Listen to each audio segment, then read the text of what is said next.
اللهم صل على محمد وعلى آل محمد كما صليت على إبراهيم وعلى آل إبراهيم إنك حميد مجيد. اللهم بارك على محمد وعلى آل محمد كما باركت على إبراهيم وعلى آل إبراهيم إنك حميد مجيد. محترم سامعین کرام، قرآن کریم کی 7ویں پارے سورۃ الانعام کی آیت شریفہ تلاوت کی گئی، جس میں اللہ تبارک و تعالیٰ نے ارشاد فرمایا وَمَا الْحَيَاةُ الدُّنْيَا، یہ دنیا کی زندگی إِلَّا لَهْوٌ وَلَعِبٌ، یہ کھیل کود کی طرح ہے. یعنی دنیا کی زندگی جسے لوگ بڑی قیمتی زندگی سمجھتے ہیں، جس کے لیے دن و رات کماتے ہیں، جماتے ہیں، جس کی فکر میں عمریں گزر جاتی ہیں، جس کی فکر میں انسان کے سالوں سال جوانی اور بڑھاپا ختم ہو جاتا ہے. اللہ تعالیٰ فرماتے ہیں یہ دنیا کی زندگی کھیل کود کی طرح ہے. وَإِنَّ الدَّارَ الْآخِرَةَ لَهِيَ الْحَيَوَانُ، اور آخرت کی زندگی یہ اصل زندگی ہے. یعنی اللہ تعالیٰ نے دنیا کی زندگی کو زندگی کا نام ہی نہیں دیا. آخرت کی زندگی کو اللہ تعالیٰ نے حیوان کہا. حیات کہتے ہیں زندگی کو، اسی کا ایک دوسرا لفظ آتا ہے حیوان، یعنی زندگی. یہ دنیا کی زندگی آخرت کے مقابلے میں اتنی چھوٹی ہے، اتنی مختصر سی ہے، اتنی کم وقت اس دنیا کا وقت ہے آخرت کی زندگی کے مقابلے میں، کہ اللہ تعالیٰ نے صرف آخرت کی زندگی کو زندگی کا نام دیا ہے. آگے اللہ تعالیٰ نے فرمایا فَلَا تَعْقِلُونَ، کیا تم عقل مند نہیں ہو؟ یعنی اللہ تعالیٰ بتانا چاہتے ہیں کہ جب تمہارے پاس عقل ہے تو تم دنیا کی زندگی اور آخرت کے بارے میں حساب کتاب لگاؤ کہ دنیا میں کتنا رہنا ہے، کتنا وقت یہاں پہ رہنا ہے، کتنے سال دنیا میں رہنا ہے، اور آخرت میں ہمیشہ کے لیے رہنا ہے. تو اسی زندگی کے لیے تم محنت کرو. دنیا میں انسان کے لیے کیا فرض ہے؟ انسان اپنے لیے اگر شادی شدہ ہے تو اپنی بیوی بچوں کے لیے کمائے جمائے حلال طریقے سے، اور جب کمائی میں ترقی ہوتے رہے تو اپنی اولاد کے لیے کوئی زمین یا گھر بنا دے، بس ختم. حضرت جابر رضی اللہ تعالیٰ عنہ کی روایت ہے جس میں نبی اکرم صلی اللہ تعالیٰ علیہ وسلم نے ارشاد فرمایا کہ لوگوں تم اپنے اولاد کے لیے، اپنی نسل کے لیے کوئی زمین یا کوئی گھر وغیرہ بنا کے رکھو تاکہ تمہاری اولاد محتاج نہ بن جائے، دوسروں کے سامنے ہاتھ پھیلانے والی نہ بنے. بس ماں باپ اتنا کر لے کہ اپنی زندگی میں کوئی زمین کا ایک ٹکڑا، زمین کا کوئی حصہ، یا اگر اللہ نے اور بھی توفیق دی، طاقت ملی تو گھر بنا دے، ختم، ساری زندگی ختم ہو گئی. اور اگر اولاد جوان ہے تو ان کی شادی کرا دے، ساری دنیا کی ذمہ داری ختم ہو گئی. پھر اس کے بعد اولاد اپنی جو باقی زندگی وہ محنت کرے، کوشش کرے، اتنا فرض ہو چکا ہے. پھر اس کے بعد انسان اپنی آخرت کی تیاری میں لگ جائے. اور اللہ تعالیٰ نے انبیاء علیہ الصلوۃ والتسلیم کو اور ان کے صحابہ کرام کو اور اولیاء اعظام کو، پھر اس کے بعد محدثین، تابعین، ان سب لوگوں نے اس پہ عمل کیا اور اسی طرح انہوں نے زندگی بھی گزاری. حضرت فاطمہ رضی اللہ تعالیٰ عنہ فرماتی ہیں کہ ہمارے گھر میں فاقہ آ گیا، صرف پانی پہ ہم زندہ رہے. 1 دن ہو گیا، 2 دن ہو گئے، 3 دن ہو گئے، صرف پانی پہ ہماری دن رات اسی میں وقت گزرتے رہے، کھانے کی کوئی چیز نہیں. پھر حضرت علی رضی اللہ تعالیٰ عنہ نے کچھ کام کیا، کچھ محنت کی، مزدوری ملی، انہوں نے اپنے پیسوں سے آٹا خریدا اور وہ گھر لے آئے. اور گھر میں جتنے آدمی تھے وہ آٹا بھی روٹی کا اتنا تھا کہ ہر آدمی کے حصے میں 1 ہی روٹی آئے گی اور اس سے زیادہ بھی نہیں. بس اتنی مزدوری ملی. 1 روٹی حضرت علی رضی اللہ عنہ کے لیے مل گئی، 1 روٹی میرے لیے مل گئی، 1 روٹی حضرت حسن رضی اللہ عنہ کے لیے، 1 روٹی حضرت امام حسین رضی اللہ تعالیٰ عنہ کے لیے. اور جو کچھ آٹا بچا تھا اسے 1 روٹی زیادہ ہو گئی جیسی روٹی پکنے لگی دروازے پہ کسی غریب نے کسی بھوکے آدمی نے اپنی بھوک مٹانے کے لیے اس نے سوال کیا، وہ ایک روٹی جو زیادہ تھی وہ روٹی اٹھا کر کے ہم نے اس غریب بھوکے آدمی کے حوالے کر دی۔ اب 3 دن جو ہم نے صرف پانی پہ گزارا تھا کھانے کے لیے ہم بیٹھ گئے۔ حضرت فاطمہ رضی اللہ عنہا فرماتی ہیں کہ میں کھاتی رہی، 1-2 لقمے ہونے کے بعد مجھے خیال آ گیا کہ میں تو روٹی یہاں پہ کھا رہی ہوں، میں اپنی بھوک مٹا رہی ہوں، میرے ابا جان کا کیا حال ہوگا جو ساری دنیا کے نبی ہیں اور رسول ہیں، پتہ نہیں ان کے اوپر کس طرح فاقے کی حالت ہوگی۔ جیسے مجھے ابا حضور کا خیال آیا، میں نے اس روٹی میں سے آدھی کھالی اور آدھی روٹی میں نے اپنے اوڑھنی میں باندھ کر کے اس میں جو کچھ بھی کھانے کے لیے موجود تھا گوشت وغیرہ وہ لے کر کے میں اپنے ابا حضور کے پاس، اپنے نبی علیہ السلام کے پاس گئی۔ اللہ کے نبی علیہ السلام کے پاس پہنچ کر کے حضرت فاطمہ نے بیٹی نے اپنے والد کے سامنے، ابا حضور کے سامنے اوڑھنی کی گھانٹیاں کھولنے لگی، کھول کر کے کہا اللہ کے حضور یہ میری طرف سے آپ کا ایک تحفہ۔ اللہ کے نبی علیہ السلام نے فرمایا کیا بات ہوئی کہ آدھی روٹی لائی ہیں، کیا حل ہوا، کیا قصہ ہوا؟ حضرت فاطمہ رضی اللہ عنہ نے سب کچھ بتا دیا کہ 3 دن سے فاقے کی حالت تھی۔ حضرت علی رضی اللہ عنہ نے محنت کی، کچھ آٹا ملا، اسے ہر ایک کے حصے میں ایک روٹی آ گئی، ایک روٹی کسی غریب اور بھوکے کو ہم نے صدقے میں دے دیا۔ اللہ کے نبی علیہ السلام نے اس آدھی روٹی کو اپنے ہاتھ میں لیا اور فرمایا بیٹی فاطمہ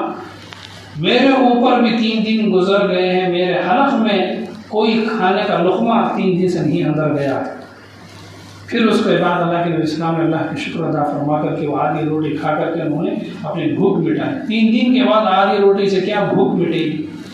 لیکن کہنے کا مقصد یہ ہے کہ اس طرح کی فاقوں کی نوبت آ گئی، اس طرح کی تنگی کی حالت آ گئی، لیکن انہوں نے نہ عبادت میں کمی کی، نہ انہوں نے اللہ تعالیٰ کا انکار کیا۔ یہ نصیحت ہے ان ماں باپ کے لیے جن کے گھروں میں بیٹیاں موجود ہیں، جن کے گھروں میں اولاد موجود ہیں، کہ کس طرح کی دین کی زندگی تھی کہ انسان کے اوپر کھانے کی تنگی آ گئی، کھانے کے لقموں کی بھی کمی ہو گئی، ایک 3 دن وہ بھوک سے گزر جاتے، صرف پانی پہ وہ زندہ رہتے، لیکن اس کے باوجود وہ لوگ دین کی حالت پر باقی رہے، نہ دوسروں کو دھوکہ دینا۔ آج کی دنیا میں لوگ کمانے کے لیے ایک دوسرے کو دھوکہ دے دیں گے، ایک دوسرے کو جھوٹ بول دیں گے، اپنے بھائیوں کا حصہ، اپنی بہنوں کا حصہ پراپرٹی پہ وہ بھی کھا لیں گے، وہ بھی قبضہ کر لیں گے۔ لیکن یہ وہ لوگ تھے جو نہ کسی کو دھوکہ دیتے تھے، نہ بلکہ وہ تو دین سکھانے والے تھے کہ انسان خوشی کی حالت میں بھی اور تنگی میں بھی وہ کس طرح سے زندگی گزارے۔ یہی حضرت علی رضی اللہ تعالیٰ نے جن کے اوپر وقت گزرا تھا، ایک وقت ایسا آیا کہ وہ سارے مسلمانوں کے بادشاہ بن گئے، خلیفہ مسلمین بن گئے، خلیفہ رابع وہ بن گئے۔ اللہ تعالیٰ انسان کی زندگی بدلتے رہتے ہیں۔ ایک وقت ایسا تھا حضرت علی رضی اللہ عنہ کے پاس کہ 3 دن ان کے گھر میں کھانے کو کچھ نہیں تھا۔ ایک وقت ایک زمانہ ایسا اللہ نے حالت ایسے بدلی کہ وہ پورے مسلمانوں کے بادشاہ بن گئے، خلیفہ بن گئے، امیر المؤمنین بن گئے۔ تو زندگی بدلتی رہتی ہے، اس لیے انسان اپنی تکلیف کی زندگی کو، اپنی غریبی کی زندگی کو، اپنی تندرستی کی زندگی کو، سال کو سال ایسے آ جاتے ہیں زندگی میں کہ انسان صبر کرتے کرتے تھک جاتا ہے اور انسان سوچنے لگتا ہے کہ کب اللہ کی مدد آئے گی، اور جب اللہ کی مدد آئے گی تو ایسے آئے گی کہ انسان زندگی کے سارے دکھ اور غم بھول جائے گا۔ حضرت عمر فاروق رضی اللہ تعالیٰ عنہ کے پوتے حضرت ثانی رضی اللہ رحمۃ اللہ علیہ وہ حج کے لیے تشریف لے گئے، کعبے کے پاس طواف کرنے لگے۔ وہاں پر بادشاہ بھی، اس زمانے کا بادشاہ ہشام بن عبد الملک بھی ان سے ملاقات ہو گئی۔ بادشاہ نے سوال کیا آپ کو اگر کوئی ضرورت ہے تو آپ بتائیں،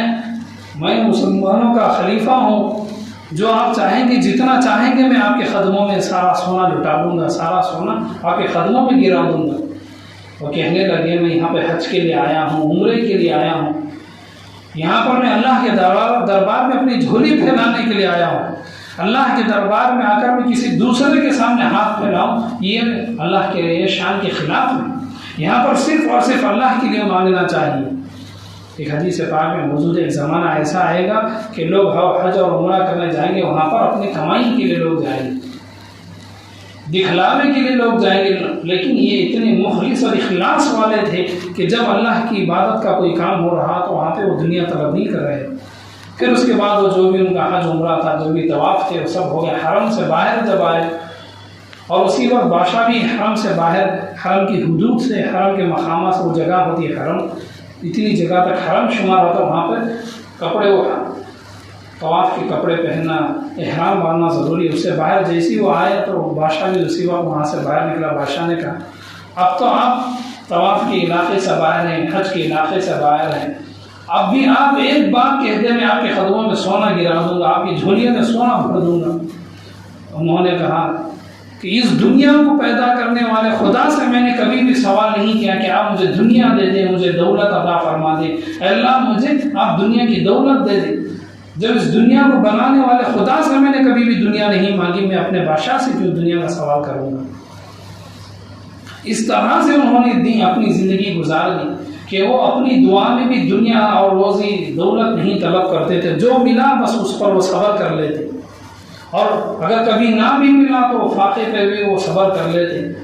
کچھ ملا ہے تو اس پر شکر ادا کرتے، نہ ملا ہے تو اس پہ وہ صبر کرتے اور اسی پہ اللہ کی حمد و ثنا کر لیتے۔ اس طرح ان لوگوں نے قربانیاں دی، اس طرح ان لوگوں نے فاقے پہ فاقے وہ گزارتے گئے۔ اس کے بعد اس کا فائدہ یہ ہوا کہ لوگوں کو سمجھ میں آ گیا کہ دین کس چیز کا نام ہے۔ حضرت عمر فاروق رضی اللہ تعالیٰ عنہ جس وقت وہ خلیفہ تھے، امیر المؤمنین تھے، سارے مسلمانوں کے بادشاہوں کے برابر تھے، اب ان کے گھر میں تنگی سے گزر بسر ہو رہی تھی۔ حضرت علی رضی اللہ تعالیٰ عنہ نے سب لوگوں کو، جو بڑے بڑے صحابہ کرام تھے، ان کو جمع کر کے فرمایا کہ جو وظیفہ بیت المال سے امیر المؤمنین کو ملتا ہے وہ اتنا کم ہے کہ ان کے گھر کا گزارا بڑی مشکل سے گزرتا ہے، اس لیے ہمیں ان کا وظیفہ بڑھانا چاہیے۔ حضرت علی رضی اللہ تعالیٰ عنہ حضرت عمر فاروق رضی اللہ عنہ کے زمانے میں ایسے تھے کہ ان کی ہر بات حضرت عمر فاروق رضی اللہ عنہ قبول فرما لیتے، لیکن ان کے گھر کے جو کم خرچے پہ جو تنگی کا وقت گزر رہا تھا، حضرت علی رضی اللہ عنہ نے فرمایا صحابہ کرام سے ان کے لیے وظیفہ بڑھانا چاہیے، لیکن کوئی بھی سامنے آنے کو تیار نہیں۔ کیوں؟ اس لیے کہ عمر فاروق رضی اللہ تعالیٰ بڑے جلال والے آدمی تھے، وہ بڑے غیرت مند انسان تھے، وہ نہیں چاہتے تھے کہ اپنی گھر کی حالت باہر لوگوں میں چلی جائے، اپنی تنگی ہو، اپنی مشکل ہو، اپنے پریشانی ہو، گھر کے اندر کی جو غریبی ہے، کبھی پریشانی ہے، وہ نہیں چاہتے تھے کہ گھر کے اندر کی پریشانی باہر لوگوں کو معلوم ہو۔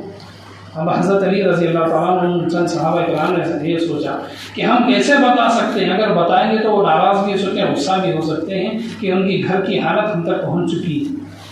پھر ان کی بیٹی حضرت حفصہ رضی اللہ عنہا کو انہوں نے کہا کہ آپ بیٹی ہیں، امیر المؤمنین کی صاحبزادی ہیں، وہ آپ کے والد ہیں، جب موقع ملے تو آپ انہیں بتا دینا۔ جب موقع ملا تو بیٹی نے اپنے والد کو بتا دیا کہ اس طرح سے صحابہ کرام نے فیصلہ کیا ہے۔ حضرت عمر رضی اللہ تعالیٰ عنہ نے سوال کیا، بیٹی حفصہ ان لوگوں کو میری روزی روٹی کی فکر آ گئی، تم ہی بتاؤ، تم نبی کی بیوی تھی، نبی کا گھرانہ کیسا تھا، نبی علیہ الصلوۃ والتسلیم کی تم بیوی بن کے زندگی تم نے گزاری تھی، تم بتاؤ کہ نبی نے کس طرح سے اپنی زندگی ختم کر دی۔ حضرت حفصہ رضی اللہ عنہا نے اپنے والد کو بتایا اللہ کے نبی علیہ الصلوۃ والتسلیم کے پاس گھر میں صرف 2 جوڑے کپڑے تھے پہننے کے لیے، ایک جوڑا کثرت سے استعمال فرماتے اور دوسرا جو کپڑا تھا وہ گیرو رنگ کا تھا، اور جب کوئی لشکر جہاد میں جنگ میں جا کر واپس آتا اس وقت پہن لیتے یا پھر جمعے کے دن پہنتے، یعنی یہ وہ اونچی شان کا لباس تھا۔ صرف 2 جوڑے کپڑے تھے جس میں اللہ کے نبی علیہ السلام نے اپنی زندگی بسر فرمائی، اور اس کے علاوہ اگر کپڑے آ جاتے تو اللہ کے نبی علیہ السلام ایک مرتبہ پہننے کے بعد وہ کسی غریب کو صدقہ دے دیتے۔ کپڑوں کی تنگی نہیں تھی، لیکن وہ زاہدانہ زندگی تھی، جتنے بھی کپڑے آتے آپ علیہ السلام اسے یا تو پہن لیتے، بغیر پہننے سے پسند فرماتے، دوسرے دن غریبوں میں یتیموں میں ان کپڑوں کو صدقہ کر دیتے۔ ان کے پاس گھروں میں دولت آ جاتی وہ پھر بھی جو ہے ضرورت مندوں کے پاس اسے تقسیم کروا دیتے۔ حضرت حفصہ رضی اللہ عنہ نے فرمایا اللہ کے نبی علیہ الصلوۃ والتسلیم کے پاس ایک بڑی کمبل تھی، جب سردی کا موسم ہوتا اور جو اتنی بڑی تھی کہ اسے آدھی ہم نیچے بچھا لیتے اور آدھی کو اوپر سے اوڑھ لیتے،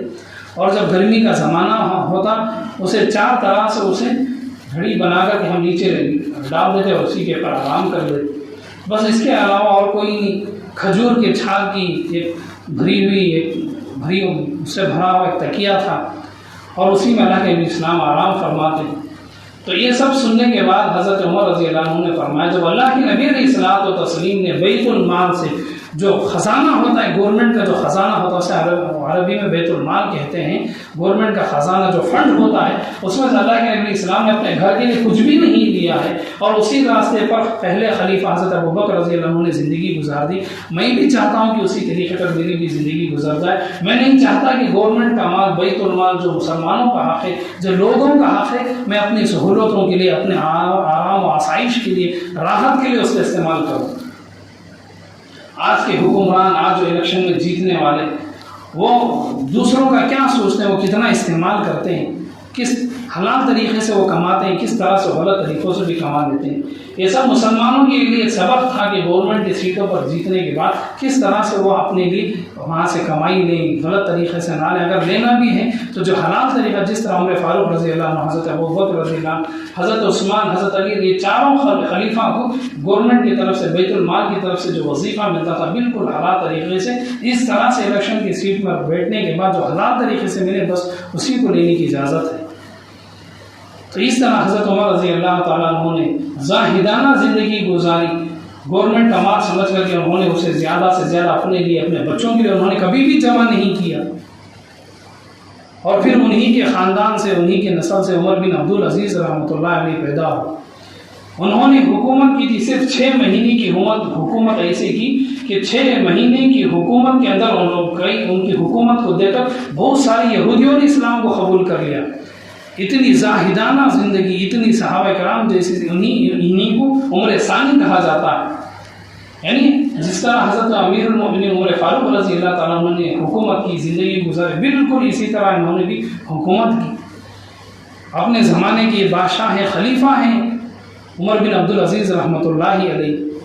انہوں نے بیٹی سے سوال کیا کہ بیٹی پانی لے آؤ، کچھ دیر ہوگا بیٹی حاضر نہ ہوئی۔ دوسری مرتبہ انہوں نے سوال کیا بیٹی پانی لے کر کے آؤ، پیاس لگی، پھر بھی وہ بیٹی سامنے نہیں آئی۔ تیسری مرتبہ انہوں نے انتظار کے بعد سوال کیا تو ان کی بیوی پانی لے کر کے آ گئی۔ وہ غصہ ہو گئے کہ بیٹی کیوں نافرمان ہو چکی ہے، کیا نافرمانی اس کے اندر آ گئی ہے، ضد آ گئی ہے، ایسا کیا ہے کہ وہ اتنی دیر ہو گئی مجھے پانی مانگتے ہوئے، بڑی پیاس لگی ہے، گلا سوکھا جا رہا ہے، زبان خشک ہو رہی ہے، مجھے پانی کی ضرورت تھی۔ بیوی نے فرمایا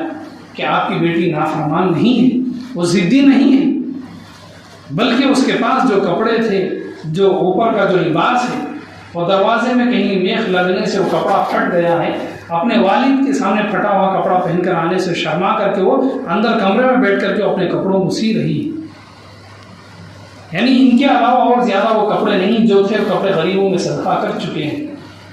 آپ اندازہ لگائیں، اپنے زمانے کے وہ امیر المؤمنین ہیں، بادشاہ کے برابر ان کا درجہ تھا، لیکن ان کے گھر کی حالت یہ تھی کہ ان کی بیٹی پھٹے ہوئے کپڑوں کو سی کر کے وہ پہن رہی۔ یعنی یہ وہ لوگ تھے جو امانت دار تھے، دیانت دار تھے۔ اگر ہمارے زمانے کے جس طرح کے لوگ ہیں، ساری کمائی ہندوستان کے سوئس بینک میں باہر جا رہی ہے، باہر کنٹری میں جا کر کے لاکروں میں بھر رہے ہیں،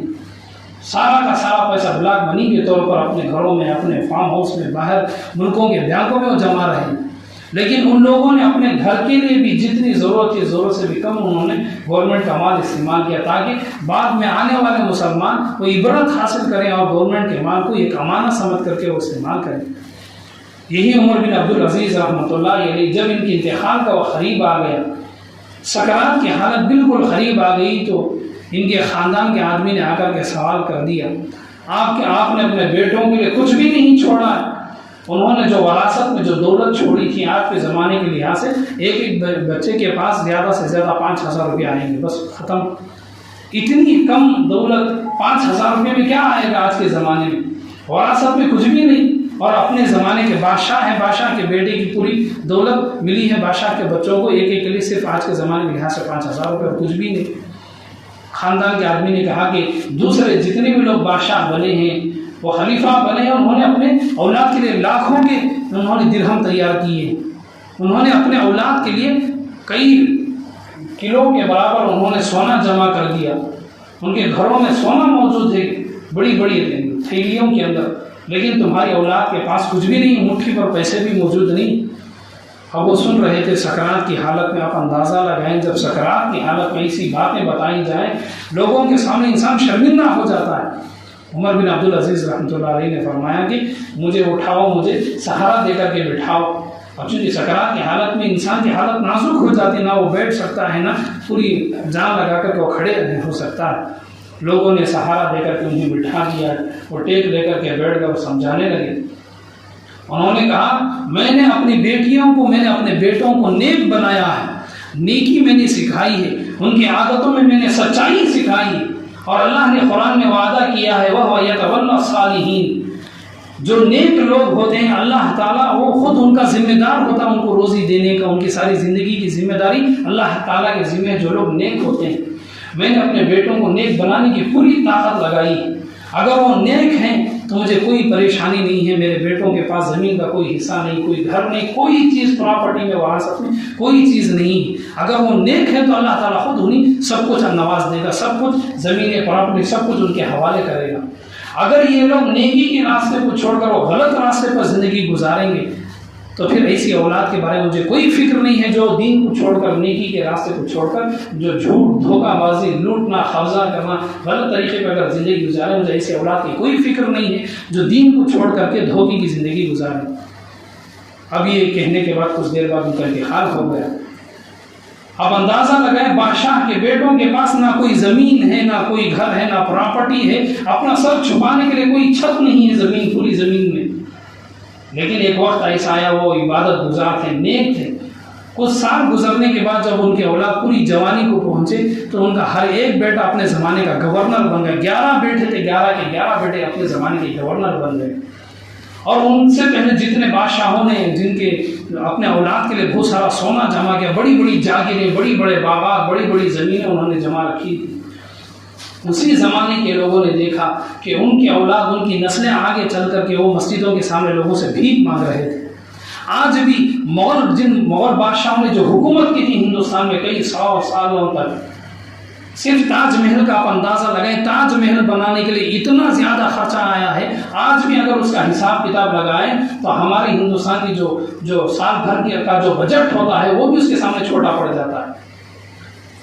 مغل بادشاہوں نے جو حکومت کی، جو دولت انہوں نے جمع کی، لیکن آج مغل بادشاہوں کی نسلیں، آج ان کی اولاد غریبی کی زندگی گزار رہی ہیں۔ دلی میں فٹ پاتھ پر وہ سیخ کباب بیچ رہے ہیں، نوابوں کی اولاد آج حیدرآباد کے اندر وہ فٹ پاتھ پہ کاروبار کر رہے ہیں۔ جب انسان غلط طریقے سے دولت جمانے لگے تو پھر آنے والی نسلوں کے پاس اللہ تعالیٰ ان دولت ختم کر لیتے ہیں۔ اسی لیے دین اسلام میں تاکید آئی کہ انسان سچائی کے ساتھ، امانت کے ساتھ، حلال طریقے سے وہ اپنی اولاد کے لیے اگر کم بھی جمع کرے، تھوڑا سا بھی جمع، کچھ بھی جمع نہ کرے، لیکن آگے چل کر اللہ تعالیٰ ان کے اولاد کو اتنا دیتے ہیں کہ لوگ سوچ بھی نہیں سکتے۔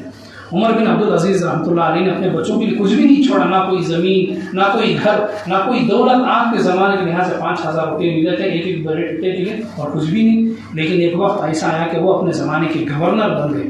ان کے لیے پھر زمینیں بھی آ گئی، جاگیر بھی، سب کچھ بھی آ گیا۔ اسی لیے دین اسلام میں بتایا گیا کہ انسان ہرس میں آ کر دوسروں کی زمینوں پہ قبضہ نہ کرے۔ حدیث پاک میں موجود ہے قیامت کے دن اللہ تعالیٰ ہر اس انسان کو بھی پکڑ لیں گے جس نے دوسرے کی ایک بالش زمین پہ بھی قبضہ کیا، اور ایک بالش کے برابر میں اگر اس نے قبضہ کیا ہے، اپنے پڑوسی کی ہو، اپنے بھائی کی ہو، اپنے بہن کی ہو۔ یہ بھائیوں میں اکثر یہ ہوتا ہے کہ اپنے ماں باپ سے صحیح کروا کر وہ بڑی زمین لے لیتے ہیں، زیادہ حصہ لے لیتے ہیں، دھوکہ کر دیتے ہیں اپنی بہنوں کو، اپنے بھائیوں کو۔ قیامت میں ان کے لیے بڑا ہی دردناک عذاب ہے۔ اللہ کے السلام نے فرمایا قیامت میں 7 زمینوں تک یہ ساری زمین کو اللہ تعالیٰ ان کے گلے میں ڈال دیں گے، جس طرح بیل گاڑی کھینچتا پھرتا ہے، اس طرح وہ اپنے گردن پر اللہ تعالیٰ وہ وزن ڈال دیں گے، ساری زمین کو گول بنا کر کے وہ بوجھ کو کھینچتے ہوئے پھریں گے۔ تو بہرحال آج کے اس پورے جمعے کا خلاصہ یہ ہے کہ اللہ تعالیٰ نے جو ہمیں ذمہ داری دی، محنت کے ساتھ حلال طریقے سے جتنا ہم کما سکتے ہیں، جما سکتے ہیں، اسے ہمیں کوشش کرنا چاہیے۔ اب اس سے زیادہ جھوٹ بول کر کے، دھوکہ دے کر کے، دوسروں کا، اپنے بہن بھائیوں کا حصہ لوٹ کر کے یا کسی بھی طرح سے ہم جمائیں گے تو بہت دور نہیں، آنے والی ہماری نسلوں میں، پیڑھیوں میں وہ ساری دولت ختم ہو جائے گی۔ اگر ہم نیکی کے راستے پر چلتے ہوئے، حلال طریقے سے چلتے ہوئے اگر ہم عبادت کریں گے اور جتنا ہو سکے ہم جمائیں گے، اگر کچھ بھی نہ ہو جتنا ہو سکے ہم جمائیں گے، تو اللہ تعالیٰ ہماری اولاد کو اتنا دیں گے ہم اندازہ بھی نہیں لگا سکتے۔ حضرت امام حسین رضی اللہ تعالیٰ ان کے پاس کوئی زمین نہیں تھی، لیکن ان کی نسلوں میں امام زین العابدین رحمۃ اللہ علیہ وہ ایسے تھے، ان کی وجہ سے مدینے کے 100 سے زیادہ 70 گھرانے، 100 سے زیادہ گھرانوں کا خرچہ ہر مہینے کا راشن ان کے گھر سے روزہ روانہ ہوتا تھا۔ تو نیکی کے راستے پر چلنے سے دیر ہو جاتی ہے، سالوں سال لگ جاتے ہیں، لیکن جب اللہ تعالیٰ دیتے ہیں ان کی نسلوں کو، ان کے اولاد کو، پھر بڑے بھی کما نہیں سکتے، اتنا جما نہیں سکتے، اور جب بڑے غلط طریقوں سے جمائیں گے ان کے اولاد آگے چل کر کے اسے ختم بھی کر دیتی ہے، برباد بھی کر دیتی ہے۔ تو بہرحال ساری باتوں کا خلاصہ ہے کہ جو آیت شریفہ جمعے کے شروع میں آپ کے سامنے پڑھی گئی، عمل حیات الدنیا الا لعب و لہو، یہ دنیا کی زندگی، یہ دنیا کے ساتھ یہ سب کچھ تھوڑی سی زندگی ہے، لیکن آخرت کی زندگی ہمیشہ کے رہنے والی زندگی ہے۔ ہمیں آخرت کی تیاری کرنا چاہیے۔ ہم جتنا ہم دنیا کے لیے کماتے ہیں، جماتے ہیں، اس کے لیے وقت نکالتے ہیں، اس کے ساتھ ساتھ ہم اپنی آخرت کے لیے بھی تیاری کریں۔ بالخصوص وہ ماں باپ جن کے بچوں کی شادیاں ہو گئی، ساری ذمہ داریاں ان کی ادا ہو گئی، انہیں تو ہر حال میں اپنے آخرت کی پوری طرح سے تیاری کرنا چاہیے۔ اللہ تعالیٰ سے دعا کہ اللہ تعالیٰ ہمیں دنیا کے ساتھ ساتھ آخرت کی تیاری کی توفیق عطا فرمائے۔ آمین۔ وآخر دعوانا الحمد للہ رب العالمین۔